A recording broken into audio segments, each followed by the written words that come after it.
water dripping, water spilling, water, hand me a towel, bitch, I'm leaking, sweating, you know how I'm beastin', foot on their neck, no releasing, no Louis V, I'm still bleeding, head big as fuck, it's on Riri, bitch for the ass, show some chi-chis, she see the money, she leechy, I pull up, they notice immediately, Mike.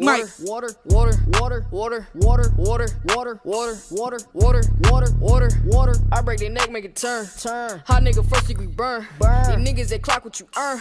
About to get laid like a perm. I'm with this shit, I'm with this shit. So I advise you to move out the way of these turds. Doing my shit, I be doing my shit. These lames just hating, they be square like a nerd. This what they see now, this what they gon' see.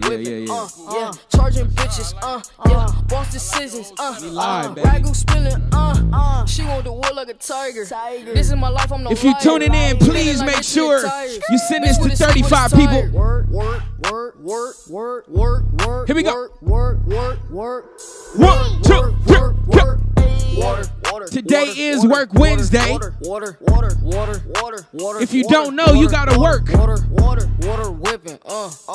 You gotta work all day, not just the beginning of the day, not just lunchtime. You gotta work all the 24. Get your sleep in. Make sure you working. Make sure you hustling. Water spilling. Water dripping. Water spilling. Yeah. Water.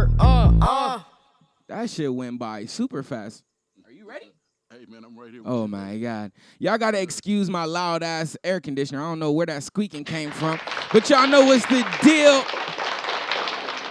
Can you hear the claps? Can you hear the instrumental? I heard all that, baby. Oh, my God. If you don't know where you at, welcome back. God Talk Live. I'm your host, Sean of God Radio. Sean August, the Haitian sensation, R&B sensation, real nigga blues in your pocket. Today, I'm going to be Giannis Antetokounmpo. Because y'all seen the game just like I seen the game, but fuck all that. To the left of me on the pulpit is the Reverend himself, my Uncle Joe Jones, CEO of Versatile Productions. Of course, y'all know the author. We're going to get into it. Today is Work Wednesday. If you need a face, if you need a body, if you need anything to put on the word work, look at this man next to me. Today we're going to be talking about his new book, The Tragic Life of a Black LA Cop. That's what we're going to be digging in today. I got a picture. I'm going to put it on the screen. Look like we got a physical copy right here. But this is my uncle, man, one of the hardest workers, one of the hustlers I know, one of the successful first entrepreneurs that I knew. You feel me? So I just wanted to bring him on the show so we can have that God talk. All right, so of course I got to ask you how you doing before we get into business. It's all love, man. I feel good. I'm excited to be here, and just keeping it 100, man. I'm just super proud of you, man. I respect what you got going on here, man, and I know that you're all about that movement, man. Amen. So you already know when you call, I'm here, baby. It's all love. This is one of the easiest guests I ever got, man. And I'm jealous. He got a book out. You know, I always wanted to be an author, man. That is on my goal. So I'm about to pick this man's brain. Before we go too far, man, everybody bow your heads. Of course, before we ask you for anything, Father, we got to thank you for everything. Personally, I just want to thank you for all the things that you have to shift, the things you have to change inside of us, around us, for us to get closer to the opportunity that you had set out for us. If I'm going to ask you for anything, Father, continue to change things around us, people, places, things, attitudes, feelings, memories, all that good stuff, Father. In your name, I pray. Amen. Now, Amen. Let's get high and disrespectful with my uncle, man. Don't be mad at me, but I got to start rude, Unc. Who the fuck is Joe Jones? Whoa! Hey, well, you know, it's kind of funny answering this question with you because you know who I am. Definitely. And you know what I stand for and all that good stuff. But at the end of the day, man, I'm just a young brother from the community. I was born and raised here. I lived in the hood. I've been blessed to be exposed to a lot of different things. I was an athlete at one point in time. I was in the construction at one bit in time. I've been construction? Yeah, I did construction. I was renovated your house 20 times, so I guess I get it. I started off as a hard-working laborer pouring concrete and hammering nails and carrying stuff, and ultimately got moved up to doing an office engineering position right before I became a police officer, because it was just the reality that I would have had to move all the way to different cities and all that kind of stuff if I stayed in construction. So I knew I wanted to stay local. And all kind of weirdo shit. Yeah, I did all kinds of stuff, from the Bonaventure Hotel to the Century, just all kind of locations in the city. So I was blessed to be able to get a lot of exposure. in a lot of different things. Been bodyguarding celebrities. I've been, you name it. I've pretty much had my hand in there at least for a couple seconds. You know what I mean? So it's a blessing to be, a person who is capable of many things. Thus came the company name, Versatile Productions. Ah. Yeah. So, Okay. and that was predicated on, the types of events that we did. I wasn't locked into anything in particular. I did a lot of different types of events.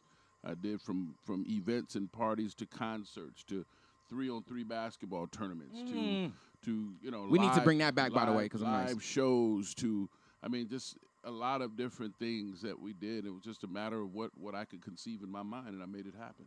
And let's do this, because last night, and big, huge congratulations to the city of Milwaukee, to the town of Milwaukee, every one of your residents. Big shout out to Chris Middleton, Drew Holiday. Huge shout out to Giannis Antetokounmpo, 26-year-old, 50 burger. He put up a 50 burger. He made 16 of 17 free throws. He's terrible at free throws. He also got the finals MVP and the regular season MVP at 26. I gave him a lot of shit. All my niggas in Milwaukee, I'm sorry. Much love. Football season now. So with you doing these, being so versatile as a youth, what the hell were you doing at 26? Or roundabout? Well, at 26, man, I was pretty grown, man. I was on the police department at that time. I had bought a house. I was married. At some point I had a son. Well, I had already had a daughter. I had a daughter when I was 16, 17 years old. Magic, man. So I had to grow up real fast. You know what I mean? So life wasn't waiting on me. I had to make it happen. You know what I mean? So, I grew up pretty quick, man. So 26, man, I was full-fledged man. I was full-fledged in the game, making things happen, man. And my generation, we grew up a little slower. I'm comparing that to you having a baby at 16, 17. You wildin'. Yeah. Niggas still got homework. You crazy, man. So let's talk about, before we get into the actual book, I want to speak to you about building Versatile. You threw concerts. You have so many different events going. You have so many connections. And not only do you have so many connections, every event you throw, there's actually people there. And people are not only there, they're enjoying themselves, and it looks like they want to be there. So just talk about, the world kind of sort of is opening back up, but there's new bosses, new functions, new events. So talk to me about the origin of Versatile and where it is right now. Yeah.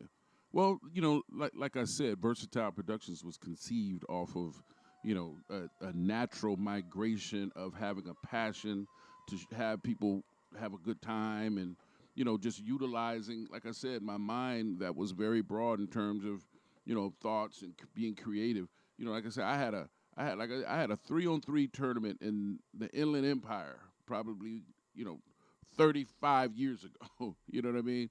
Shout out to the big three. Okay. Exactly. Yeah. So we did that, and then then I did events way in like the La Puente area. I started off doing a live event on one side with live music, and then I had concerts and jazz on the other side. A whole, and I did it way, I was 50 miles away from L.A.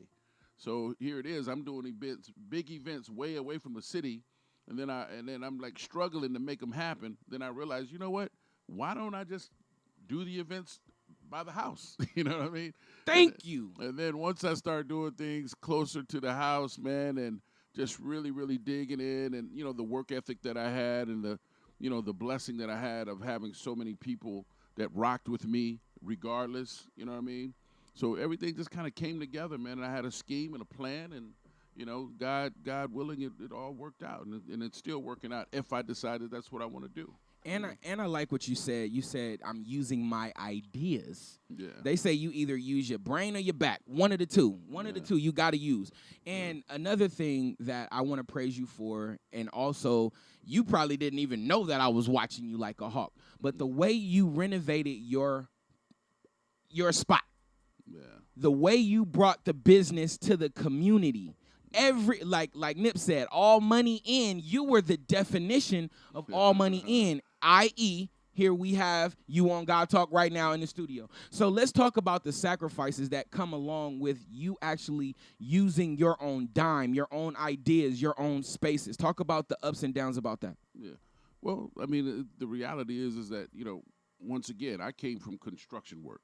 I came from busting my butt in terms, the type of work that I did. And I knew for a fact that that's not what I wanted to do. I did not want to work with my hands and my back and, killing myself to make $1. You know what I mean? Ladders and hammers. That meant either you be creative with your mind and your thought process and your work ethic away from that, or, work for somebody else who's sending you through all kind of drama and rigmarole.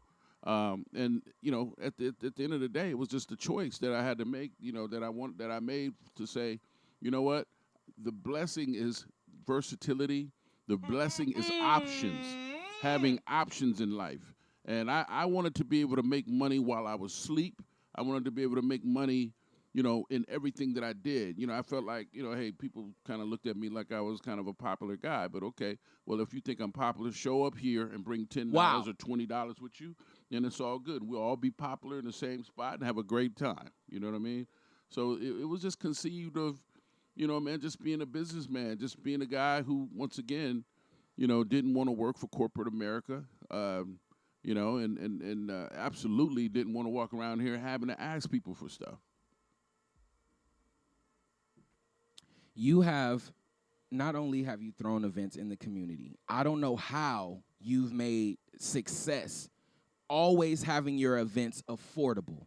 So let's talk about making revenue. You said you wanted to make passive income, money in your sleep. How are you making revenue from events? Let's put our business hats on. Let's talk to some CEOs and entrepreneurs out here. What are some creative ways you have what are some creative ways that you use to make money at these events? Yeah. Well, I mean, the first and foremost thing is that, it comes from, venues. You got to have locations that people appreciate and people respect and that they're viable. And then you have to know your market. I realized that the market of people that I dealt with were mostly working professionals. Like I said, I came from the police background and the fire. I used to do police and fire parties. So I knew that the realm of business that I wanted to do was going to be hinged around working professional people. I didn't want to do the stuff that, it's going to be a fight or some crazy stuff going on, and next thing you know, I'm out of the spot. I wanted to have events that were classy, that were upscale, that grown and sexy people could appreciate. So I knew my niche, and I knew that was the type of people that I had to target, and those were the type of people that I targeted. And, I built a continuous, process of having those same types of people, attending my events, and it just continued to build. It just continued to build. I've been there. I seen it. And hey, this is what it is. Ultimately, you get a little bit of respect and kudos for having a decent group of people around, and they know it's not going to be a problem or, drama or anything like that. And they know there's going to be people who are grown and sexy and sophisticated like themselves. You was Taco Tuesday in it before LeBron. I just want to say that, man. You didn't give me opportunities to show my talent. You didn't give me opportunities to work, and that's exactly what I want to go to right now. Thank you, Father, for the segue. Now,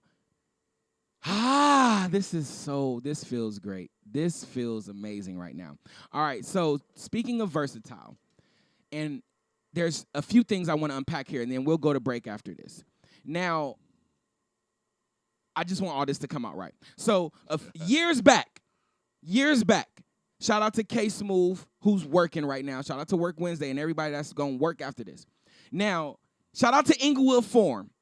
You gave me the opportunity to put to work to earn money when I was young, to go to the forum and put flyers on the hoods and the windshields of the car. You remember that? Yeah, I do. Okay. That was my first job doing guerrilla marketing. Fast forward to yesterday, me driving all over the city, putting my own posters up for this Said Here album, which we had the release party. You see the alignment, amen? Somebody ought to say amen. So fast forward to yesterday, me putting the posters of the album all over the city yesterday. Now, I want to say this. Everybody stay in it to win it, all right? As cliche as that is, remember that. Yesterday, I went all over the city and posted these posters everywhere. I went to go watch the game with one of my Milwaukee homies and went to the weed shop. Outside of the weed shop earlier, I put the fucking posters outside of the weed shop. When I got to the weed shop at like 6 o'clock, the posters were in the trash can outside of the weed shop. I'm hurting, I'm sad. I put 3 posters on 3 different trees. By the time I walked there, it was 3 posters in the trash can. In 1 trash can, goddamn it. I was hurt. Got my weed. I thought about not even getting my weed there, but I was in such a rush. I got it. I got the convenience. I walked out. By the time I sat in the car, this young lady had DM'd me. She said, I saw your shit in the hood. I thought it was going to be trash because it's in the hood. It's posted on the wall. And this shit is amazing. You have a brand new fan. So to that young lady, you got a hoodie on me. All right? You got a hoodie on me, but I thank you so much for trusting your instinct, trusting your eyes, trusting anything that led you for us to connect. Thank you. All right, so fast forward to you. Going to Versatile, going back to the forum. I know everybody is worried about marketing on fucking social media. Apple spends $100 million on marketing. All right? What is the plan? What is the importance of marketing when it comes to you? Well, I mean, the reality is that you can't assume anything. If you're doing events, especially, see, now what you need to understand is when I started off doing events and I did promotion, there was no emails, there was no texting, there was no anything related to something simple. Digital. Yeah. You had to get out there and print your flyer and get out there and hand to hand give the flyer to people that you wanted to attend your events. So now, as transferred to current, people, don't really necessarily do a whole lot of hand-to-hand guerrilla marketing as they used to. But at the same time, and that's because they're getting lazy with the emails and they're getting lazy with the texting and they're getting lazy with, just simply whatever it is and other means that they use. But I say in promotion, no stone should be left unturned. I think you should do all phases of promotion if you want to be successful. And that also has a lot to do with the quality and the integrity of the crowd of people that you put together. You don't want just anybody showing up. You want to have people showing up that you know are going to be responsible, that's going to carry themselves with some dignity and class, and it's going to represent and support the event the way it's supposed to be supported, not just their hoop line and going crazy and doing whatever they do. You know what I mean? So it's just it's a whole process, man, and it's a process that you got to be committed to if you want to be successful continuously. Unc, I want to ask you this. Would you recommend entrepreneurship for everyone? Well, I would recommend, I think everything is built on who you are. You got to look inside yourself and ask yourself, do I have the work ethic that it takes to stand on my own and make money on my own? If you're not willing to get up every day and have a plan and execute that plan every day, then it's going to be tough for you to be successful as an entrepreneur. And so I say, hey, you know what? If you're going to go and work for somebody and get you a check and get you some dental insurance and all that good stuff, by all means. I don't knock anybody. I've done life every which way. You know what I mean? And don't get it twisted. I'll do it that way again if that's what I have to do. If that's what you have to do. Eat and feed my family and take care of myself. So there's no ego, there's no pride, but the reality is there's a consciousness. And there's no better feeling to know that you're creating your own money. You know what I mean? So, and a lot of times people think just because you're an entrepreneur that you don't have to answer to nobody. No, you still have to answer. You still got people to answer to. You still got the powers that be. You still got Uncle Sam. And below, you still got things and people that you need to answer to. Clients, But the reality is to, show up at 9 to 5 and have somebody that you know that you're probably by far smarter than telling you what to do every day. It's just not the way for me. You know what I mean?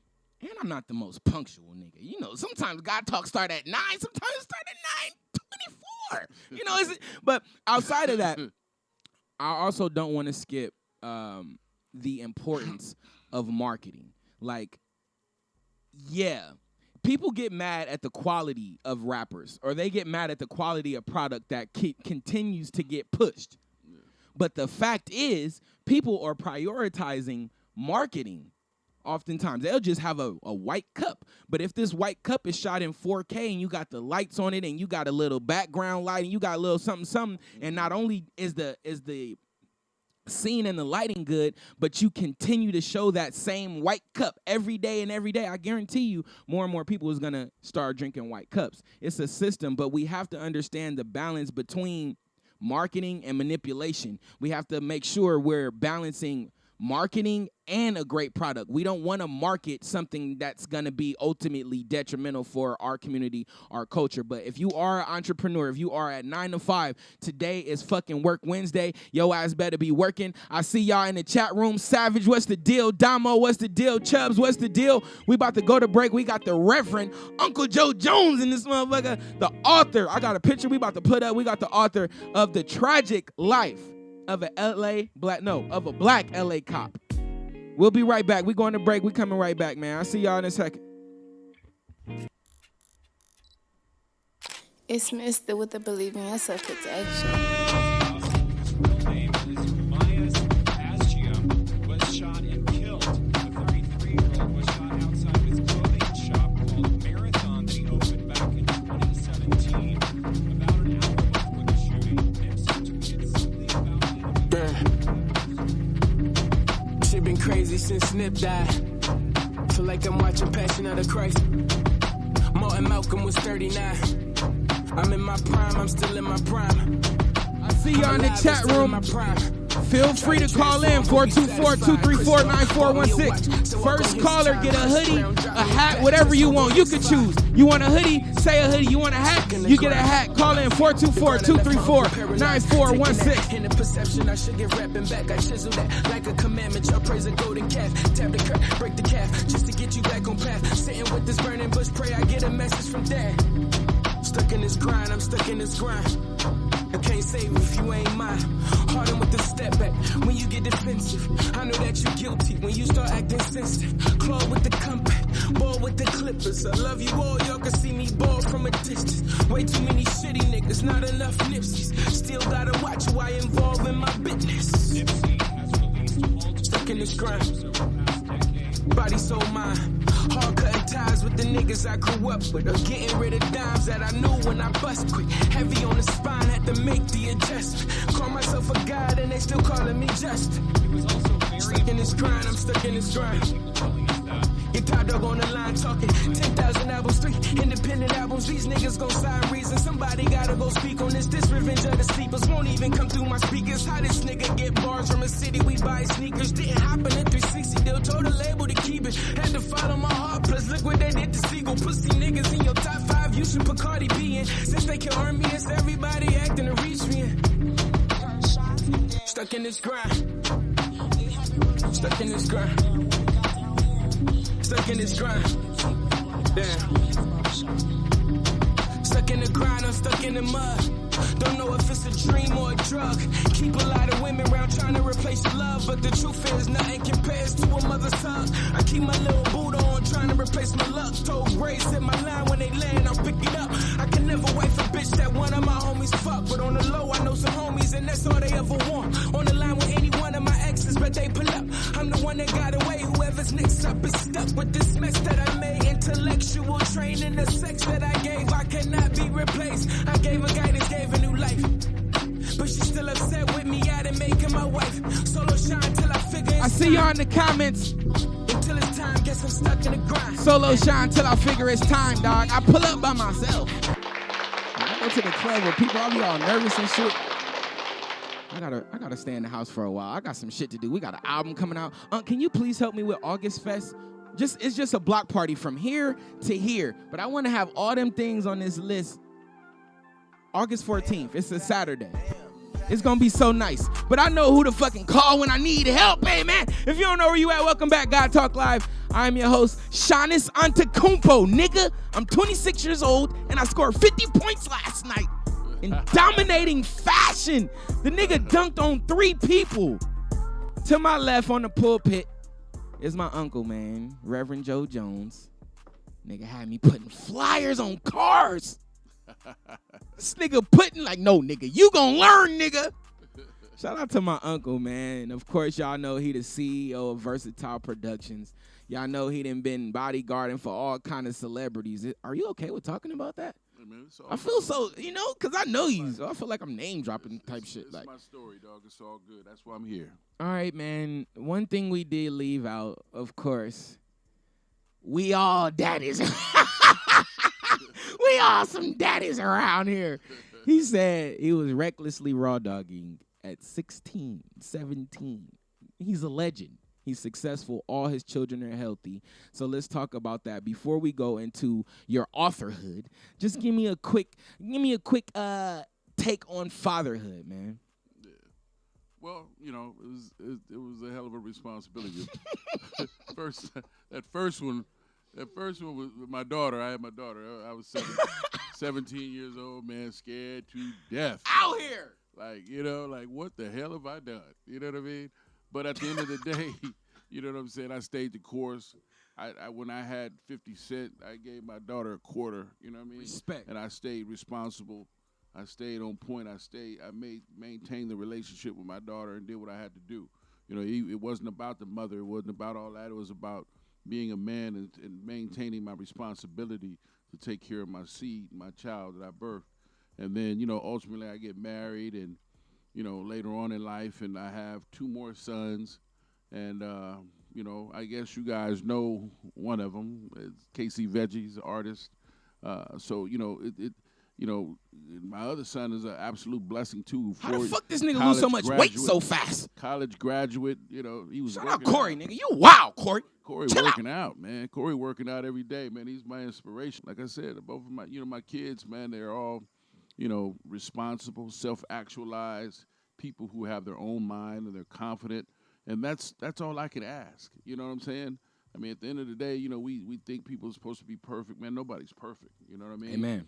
But I'm just thankful and blessed that my kids can wake up every day with a plan and execute and make things happen for themselves. You know what I mean? They're self-reliant. They take care of themselves. And, hey, it's a blessing. It's a complete blessing because it's not guaranteed.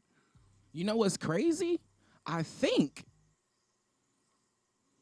your daughter's friend mixed one of my songs on my album. Oh, really? I think that's Nigel. Nigel, yeah. Yeah, that's crazy. Yeah, he mixed one of my songs. That's Really? crazy. Yeah, because he came to a party. They came together. Wow. And I was like, oh, shit, nigga. What? That's crazy. That was crazy. No. Come on, stop it. What's crazy, bro, is how you took my son, Casey Veggies, under your wing when he was a little puppy and put him in the mix and taught him about the music situation and put him in the studio and gave him the birth of his mentality to put that music down and to fall in love with the passion of music, So I'm gonna give my shout to you and thank you for what you've done. I'm gonna receive that. Nobody's ever said that. Yeah. Nobody's ever said that to me. And let me give it back to you because I was just actually speaking. I got an Audi. My dream car is always, sorry for this embarrassing dream, but my dream car has always been an Avalanche, a Chevy Avalanche. All right. I had the opportunity to get the Escalade that looked like the Chevy Avalanche, but I chose to get an Audi because your son was living and walking inspiration everywhere he went. Meetings, music, fire. I'm looking at this nigga everywhere. So, and I believe you was managing him at the time. I was managing his mind. I was being a father. Being a father. Okay, distance, yeah. You know what I mean? So the kudos that you give to me, let me wrap that back up and send it right back to you because you did a hell of a job and that gave me direction. So you being a father to your kids gave me direction in my life. And you adopted me. You took me right under your wing as well. Yeah. We talk about you putting me at the forum in guerrilla marketing. So I want to thank you 1,000%, not only for representing men as a man, but also a father and a fucking businessman. And all three I took notes and hopefully you proud of me. Hopefully. I mean, I think I started to segue this whole thing about how proud I am of you, bro. Yes. I mean, you literally And you know what I feel, you know, what I feel is a problem in society is that the real true talents don't always get the appropriate exposure. The people who can really get it they're not seen.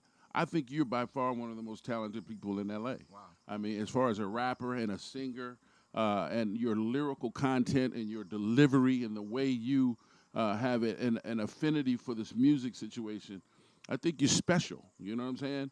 And I would, you know, hey, as long as you're still able to do what you do, everybody's not going to be up in lights. Everybody's not going to be, but, you know, at the end of the day, if you can eat and you can maintain and you can take care of yourself, just keep on pushing, keep on believing, and at its appropriate time, whatever's meant for you to happen is going to happen. Even if it's meant for you to just have a great life with a roof over your head, and take care of your children and be a happy person.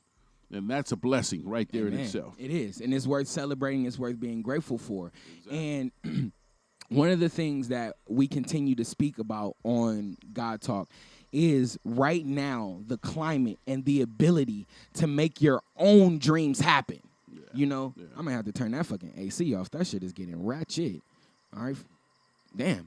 All right. But the ability just to, like you said, be in those lights, to actually go physically buy your own lights, set your mics up, set your own shit up. Like we're going to say, this is the perfect segue. As you see, the book is on the left. It is above his head, above the left side. Right above him, you see the book. We don't need book deals no more. We don't need record deals no more. Some kind of way, the world has balanced out where just the other day I was talking to my uncle. I was showing him iTunes, and he acted like it was a freaking spaceship leaving this earth. But I showed him iTunes and how he had the access to all Stevie Wonder's albums. A few types later, you can see my albums right next to Stevie Wonder, and that alone is a blessing. So you go on Amazon Books right now, next to Think and Grow Rich, next to, like we had Kenyatta on the show, next to Think and Ball Out, you can go get The Tragic Life of a Black LA Cop right now. So it's time for you to put your deposit in. So let's go into this book, man. Let's actually go to break. I'm going to turn this goddamn AC off. This shit is ratchet. I'm going to go to a quick break. I'll be right back, man. I'm going to turn the AC off. Stay here. Hey, yo, Miko, we started this shit. Ooh, sound like that old cash money, huh? Sound like that old cash money, huh? 3 times for my niggas, 2 times for my killers, 1 time for these bitches. Gotta give it up, hey. 3 times for my niggas, 2 times for my killers, 1 time for these bitches. Got no love for no snitches. Got a problem, I'ma deal with it. Like, hey, 3 times for my niggas, 2 times for my killers, 1 time for these bitches. If you're watching right now, I praise your name. Thank you for tuning in. We are live on YouTube. We have successfully made the transition from Facebook Live to YouTube. Everybody that stuck with me, Damo, Chubbs, Deja, I can't name everybody unless you put your name in the comment right now. But I thank y'all for watching with us. We back. I just have to turn the AC on because that shit sounded like Optimus Prime is in this motherfucker about to fight a Decepticon head ass. But we back, of course. Y'all know my name, Giannis Antetokounmpo, nigga. Congratulations, Milwaukee, of course. But it is football season. To the left of me, I got the Reverend Uncle Joe Jones in this motherfucker with me. He about to talk about the brand new book he dropped. When did you release this? It's been released for about a month. Month and a half so far. Yes, I got a fresh ass interview. Have you did an interview yet? Yeah. I've been working, baby. I've been working. I was working before the book came out. If you're not first, you're last. Shit. Nah, you're right in pocket, baby. I feel good. I'm confident now. So, you got me when I feel like I can, express myself very confidently as it pertains to this book. So, without question, you're right in the right pocket, baby. Don't trip. Timing is everything, man. Exactly. The Tragic Life of a Black LA Cop. Talk to me. Okay. First and foremost, it's bigger than a book. It's a movement. The movement is truth, the number 4 change.life. That's the website. Truth, the number 4 change.life, or you can go to joejonestheauthor.com. Oh, he ready. Just This so is you not know. his first interview. Okay. Just so you know, that's where you get your product. Okay, that's where you get the information. That's where you get the product. That's where you get the understanding as to what the movement is all about. Okay, so the book literally was birthed 20 years ago when I left when I left the department, and as I was leaving the department, I was jotting notes down and writing things down, and trying to memorialize the situation and the pain I was feeling and the things that I was experiencing, and I just knew at some point that I would write a book, because I just felt like that was a responsibility that I had based on all of the things that I was experiencing, and then it became bigger than that. In the sense that I had to write it because it was inside of me and it was killing me. I was stressed out. I had experienced PTSD from the experiences that I had been through, and the reality is, that it was very difficult for me to function throughout the day. A lot of anxiety, a lot of hate, a lot of personal issues in regards to the mindset, the daily mindset, the daily thought processes, seeing everything as negative and have the glass half empty versus half full, and just all of the the problems that go along with a person that has animosity in his heart. You know what I mean? So I had to write this book to get those pressures, get that pain off of me. Express. So, and I think at the end of the day, we all have a story. And sometimes we don't know how compelling our stories are until we begin to put it together and write. And, when it was all said and done, man, it's like, hey, wow, nobody would have ever imagined the things that I experienced. Let me ask you this. Did you physically pen to paper, or did you type, or how did you get these thoughts originally out of your head? Yeah, this was straight organic. It was pen to paper. I typed emails to myself, and I just flat out tick-tocked every word into the book that it became. I had a person who edited the book in terms of dotting the I's and crossing the T's. Yeah, 'Cause absolutely. You always got to have somebody to oversee what your thoughts and feelings are in terms of putting the structure to it and that type of thing. Well so said. I did have someone assist with the editing process, but even that, you have to be confident in your own vision for your work. So it got to be a point where this person was like, trying to take my stuff to places I didn't want it to go, and I had to take control of my project. Here we what go. I mean? So it got to be where it's like, hey, you know what? Wait, what do you mean? Places a whole like tell me about that phone call. What was that about? Well, here it is. I mean, you dealing with somebody who, they're editing and they didn't experience it. All they're trying to do is make it fluff. You know what I mean? So they're taking your work and they're trying to put their spin on it, but they don't realize you're the one who has to answer to that. So don't put extras on something that I experienced, and then I'm the one that has to be the person to justify it. So it got to be a point where it was like, you know what? I'm not doing that. You know what I mean? I'm not writing that, change that. So it was a lot of stuff that had to be changed, and it got to be a point where it was like, hey, you know what? Let me just do what I need to do. I'll take care of my own stuff. You know what I'm saying? And, the bottom line is that, it had to get to a point and place where it was something that I could lay my head down comfortably and feel that this is the best representation of me. Fluff free. That it does what I needed to do. Her that person's thought process was, okay, well, we're trying to have a bestseller. We're trying to, no. Well, if I gotta lie, if I gotta fluff and be fake to get a bestseller, then I don't want a bestseller. I'm gonna tell my story. I'm gonna tell it like it is, so that I can look myself in the mirror and I can look the people in the mirror and let them know what my situation is and was. You know what I mean? And you can decide for yourself what you think. And personally, I know that I didn't need fluff with the stuff that I experienced. Integrity over awards. Exactly. And I'm looking at you right now because I got a lot of different friends. To see you in a creative bag right now is really different. I'm just saying, like, hey, turn that reverb down. No, turn the echo off. Turn that off. Turn that off. I'm just looking at you talking to this editor. I'm like, I know what kind of bag this man could get in business-wise. So to see us creatives, like I said, creatives are some of the hardest people to love. You know what I'm saying? Because we know what we want, we know what we want to say, and we gonna say that shit. You know what I'm saying? And we don't really care. We understand who the audience is, but if you say you love us, that means you willing to understand us. So you gotta. The problem is with all that is that, you know, when it's said and done, you're the one that's gonna be under that microscope. You're the one that's gonna have to answer to it. So these people who are trying to help you or whatever, they may mean well, but they're not the one who has to answer to what you're going to experience. Let's say that somebody contradicts some of the words that they're saying in your project or something that, you know, let's say you get some auto tunes in there and you didn't want auto tunes. Definitely don't want to turn it down, nigga. All of a sudden now they making you look like your whole project is about auto tunes versus your natural gifts. You know what I'm saying? So you have to have control over what you do, and you have to decide how you want to be perceived in life and in in business. You know what I mean? So there it is. In life and business. What is the goal of this book? I know you said it's a movement. What do you want people to take away from the movement? Yeah. Well, the movement literally is Truth for change, right? Yeah, Truth, the number 4, change. Truth for change.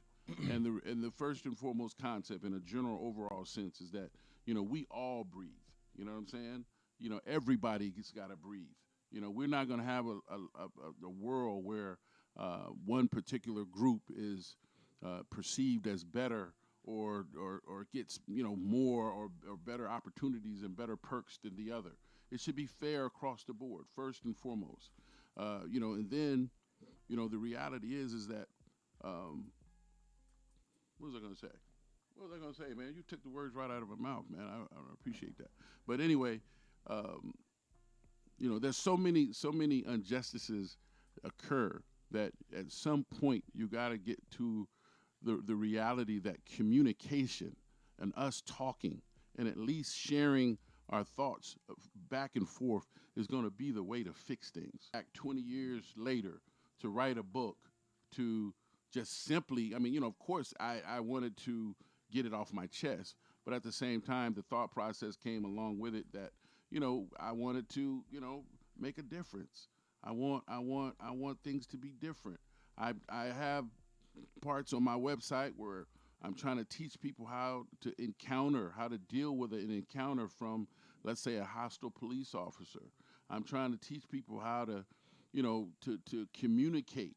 You know, I have messages for everybody. I have videos. I have different things on the site that I think can provide information. It's a nice ass site. And it's an ongoing. It's a beautiful site. And it's an ongoing, you know, project. And my whole life at this point is I'm committing to helping. So, you know, if people want to donate, you know, people want to Cash App and help me out, you know, it's Cash App. It's the money sign Joe VP, because this is going to be my life moving forward. I'm gonna try to help, you know, better the situation.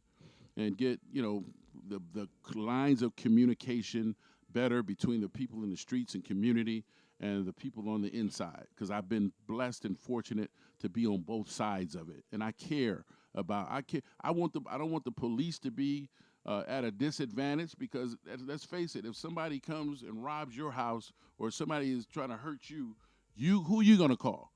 You know, you're gonna call the police. You know what I mean? So do you want them showing up with BB guns? Or do you want them showing up with artillery and guns that they can address whoever the person is that's trying to hurt you? You know what I mean? So we have to get to a place of understanding. And yes, they damn sure need to keep their foot off of our necks. They need to stop pressuring us, treating us, dogging us out because they got the authority and all of that good stuff. That shit's got to stop. It's got to stop. And, you know, at the very least, you know, the people who are employing these types of police tactics, they got to be punished right off the bat. You know what I mean? You punish people. You don't punish somebody by, you know, just a little spank. No, you do this once. You know, we give an example. You do it twice, you're dead. You're out of here. Period. You know what I'm saying? I mean, there's no room and there's no space for anybody who thinks it's okay to take advantage of someone because they have some authority. You know, in any phase of life, any area of life. Nowhere.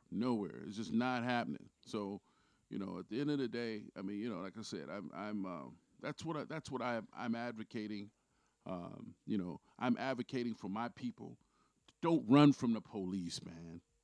Don't fight the police. Handle your business like a 'Cause man. if you like, fight the police, you're gonna gonna lose. You're gonna lose. Okay? It's If like you run from the arguing police, with a black you're woman. subject to get shot. Don't do it. You know what I'm saying? Stop. Take accountability to the situation.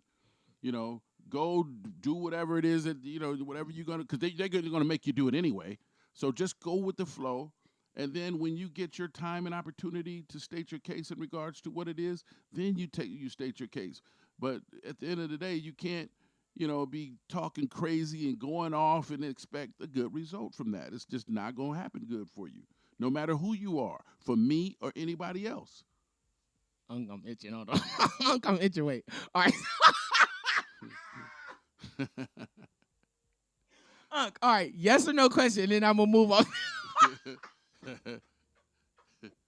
Okay, so if you go against the police, you're going to lose. All right. Have you ever, yes or no question, and then we go move off. Have you ever won an argument with a black woman? Go. Hell no. All right, so what they fucking undefeated, dude. All right, so with that said, Truth, and we're going to get up out of here because it's hot. All right, with that said, man, go get the book right now. Truth for Change. Let's be truthful. Let's be truthful right now. Sorry to be racist, ladies. Sorry. What have you learned from all your phases and your versatility through life? What's your truth about women? Well, I'll tell you what you're not finna do is get me to badmouth these females on this show. No target. I'm just asking. What's your truth? Well, no. The male and female relationship situation is by far the most tricky dynamic that, sometimes we run across a person who we have kindred spirits and thoughts with. And sometimes those end up being the people we end up, bringing closer to us and becoming, and getting in relationships with. But at the end of the day, men, they say men are from Mars and women are from Venus, or the opposite way around, or whatever the case. They're from Jupiter, Monica. So that whole dynamic can be great and beautiful 1 second, and then the next second, for whatever reason, it could blow up in your face. And nobody knows why. Nobody sometimes understands why it's happening, but it just happens. And, it's just that whole process of two different currents meshing together. And, you just never know, why people do the things that they do or feel the way that they feel, or, but it just happens that way. You know what I mean? So when you talk to me about females and males, I mean, it's just a very, very tricky dynamic. Sometimes the chemistry is great. Sometimes people meet someone that they really love and they care about, and the respect is there, and they're willing to do whatever it takes to make that situation right. And then people get in relationships that they're there for a particular reason, either it be material or monetary or whatever it is. And then once that runs out, the relationship no longer has the cachet that it had when you first started off. So therefore, you think differently about that person. So, it's just relationships are challenging, and, they're going to always be challenging. And I think that people need to, without question, put God in their lives when it comes to relationships, within the middle of their relationships, because, right now people are really kind of just thinking very selfishly these days when it comes to relationships. And to jump back to last episode, one of the, I forgot what it was, one of the natural laws, I forgot the actual word of it, but it was, if you want to see things change, and as I prayed for earlier, God will change the things that need to be changed. Like, if it's a necessity, it's going to be done, if it's God's will. But if you want to see things change, i.e. relationships, i.e. your career, this was my main motivation for going to post those posters up all through the ghetto yesterday. If you want to see things change around you, you have to change. So rather than complain, let's just change. You got a problem in your relationship, you change, and then see if that that it's just a challenge. Just see if it helps. You change, and let's see if the person around you, the people around you, your situation, whatever you bother with, let's see if that changed. So let's turn down the complaint to 3, level 3, and let's turn the change all the way up to about a 75, like on Space Jam. And then Don Cheadle said, "No, nigga, turn it up." So he went all the way to 100. Let's turn the change up and turn the complaint down, and let's see what that does for our balance. Agree, disagree? Yeah, I mean, I think it, like I said, everything is about how you perceive it. And it's not always what it is, but how you look at it. So, with what you just said, I mean, that has a lot to do with that. I mean, if you change your thought processes as to how you perceive situations and relationships and women, then of course, some of the stuff that probably irritated you really, really tough, it begins to die off some because you think differently of the whole scenario. You know what I mean? So yeah, what you're saying is a very viable way to start rectifying some of the issues. And we all have room to be better. You know what I mean? So we have to just look inside ourselves, like you said, and see where we can be different. Amen. I'm so jealous of you in so many different ways. Really, right now, today, you are an author, and that's something that I aspire to be. So once again, you have inspired me to do something with my life.